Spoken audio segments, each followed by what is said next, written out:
Kentucky let one slip away at South Carolina, Williams-Brice Stadium. They had a chance to go 500 in SEC play, get a 7th win in the season, and instead we're in the middle of a spiral. Things are bad for the Big Blue Nation, and once again, it's a familiar refrain for a Mark Stoops team. The defense did their job tonight, and the offense couldn't get it done. Kentucky lost 17-14. They had a lead in the fourth quarter. They really blew this one. Yeah. They blew it. This is bad. It's bad. I'm shocked, that they lost this football game because they were the better team for 70% of it, had a bad start, and then just couldn't put this team away because they couldn't put points on the scoreboard. Yeah, I think there's two big takeaways just from this game, just what happened on that field there at Williams-Brice Stadium. Number one, just the offense. 3 turnovers. There are 6 turnovers in their last 2 games here with Liam Cohen calling plays. Like, they've had 20-ish drives. They have 6 turnovers with him calling plays. And I think defense, 3rd and long, was an issue. Again, starts were an issue. You fall down 10-0.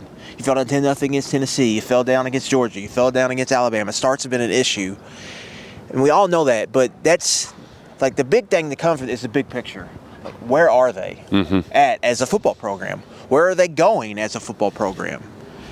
I think there's a lot. This is 2 years in a row, Nick, where I think you could make the case that Mark Stoops has seen his football team spiral in November. Like, there are situations and games they have won in what you would call culture, like moments, spots you win in that they've won, and now they're losing in those spots. Vanderbilt at home last year, just how do you lose that? You just totally mess it up. This one here, like, these are spots they've won and they didn't win today. And to me, that's the biggest issue. And we have to kind of take a step back and try to figure out where they are and where they're going. We all know what happened here and how bad it was. They were a better football team and lost, but really it's where's this program going, big picture. And that's, I think, the most concerning part for everyone.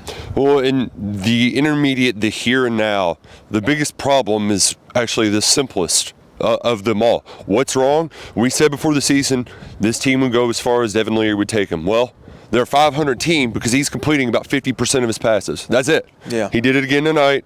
He's 57% over the year. Those numbers are goosed a little bit, but he's been bad. The guy who's supposed to be their cash cow receiver, Barryon Brown, 11 targets, 4 receptions. They tried going deep. They had opportunities. There was 2 or 3 times where they're running down the field. Nobody's around them. They can't catch the pass.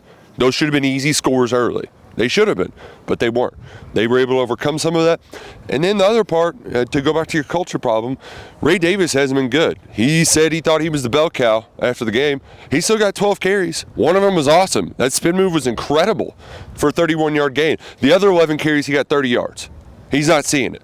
The last 4 games, he hasn't been seeing it. He's missing holes. They've been incredibly inconsistent. And Liam Cohen said after the game, I don't have answers right now. I wish I did, but I don't. And the way he put it too, that I think's been the biggest problem all year with this team, is once you think you got something figured out, then something else falls apart. It's like they're building a plane while they're trying to fly it. They get the duct tape on the bumper, everything's working right, you're going in the right direction, and then you get a flat tire, right? Whack-a-mole. Yeah, because and how he put it, he thought the running game was going well, and then it kind of falls on its face. They had one point where they were pulling 2 guys in the same direction, they bumped into each other. And then once the passing game gets going, oh! Oh! Beamer got me again. I can't believe they just turned that on. And then we get nailed by a sprinkler. I mean, that's this trip in a nutshell. That's a season in a nutshell. Yeah, just I think to Cohen's point, like when we kind of get back into things, there's fair criticism. Why are they like midfield? You get to stop. Why are you going deep right there? Yeah, you're in a 4-minute situation. Essentially, you can run it. You literally need probably 18 to 20 yards to get in the field goal range there. That's the goal. Like, get in the range where you can at least get a kick to tie it. It's just why they keep taking the deep shots. I think it's fair to wonder why Barryon Brown keeps getting double-digit targets in some games. Why were they force-feeding the football? Why wasn't Dane Key more involved? I think it's fair to wonder that. I think it's also fair, why didn't you run the ball a little bit more? There's just a lot of not good going on with this team. You have to wonder too, Nick, like, have they lost the locker room? Like, what's the locker room like in there? It's feeling pretty rough. Mark Stoops said it felt he basically said this is his worst loss. And there's been some bad ones. I know you all will argue with that, but the implications of losing this Stakes of football it, game, right? because things are going to get hairy the next 6 weeks. I'm not going to sit here and try to predict what the hell is going to happen, but a lot's going to happen. I don't know what that might be, but this is going to be a very rocky.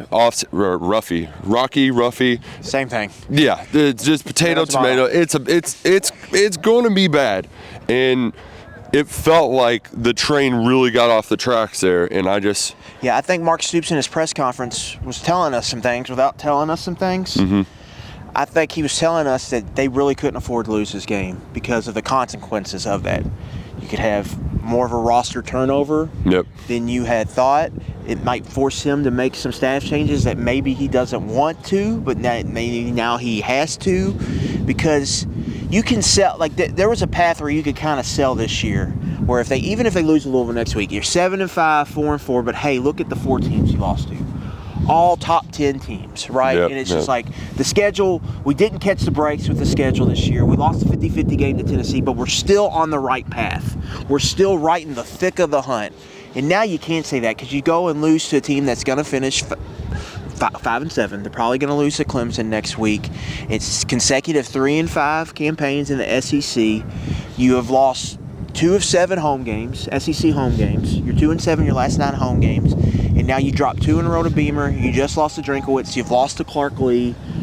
So there's some like chinks in the armor that are getting shown, and you have to wonder, are they going to be able to get fixed? Because, SEC's changing. It's a different world than what they built. They're trying an identity shift on offense that is just not working.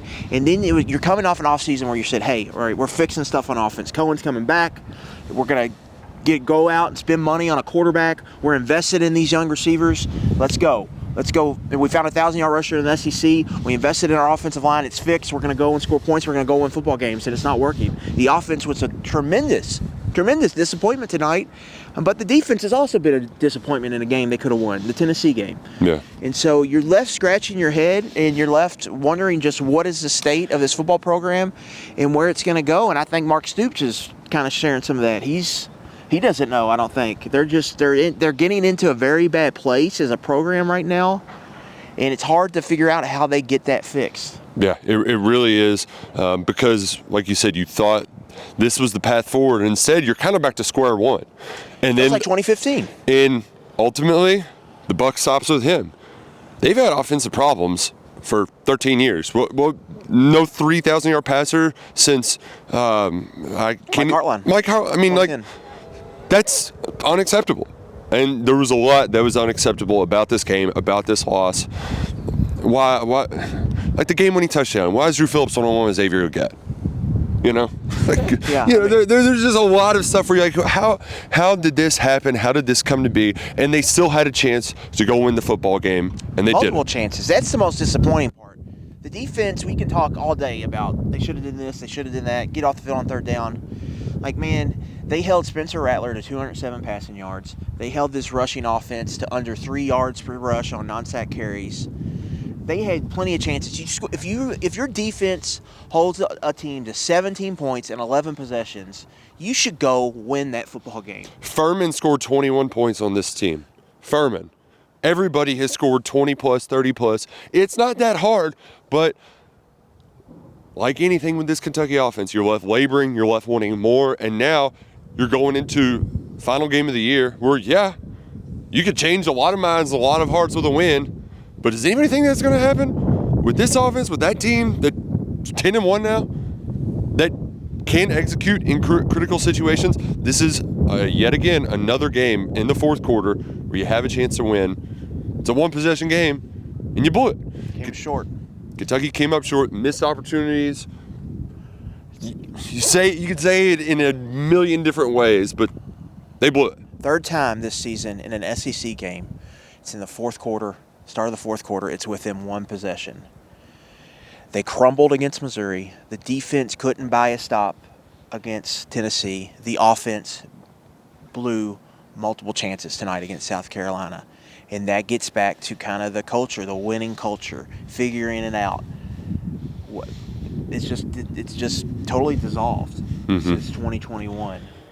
and it leaves you questioning just where they're at, and it's a scary place to be in because now it feels like this thing could fall apart at any moment now, and it's hard to see the path. What do they hang their hat on? What are we as a football team? What do we do well?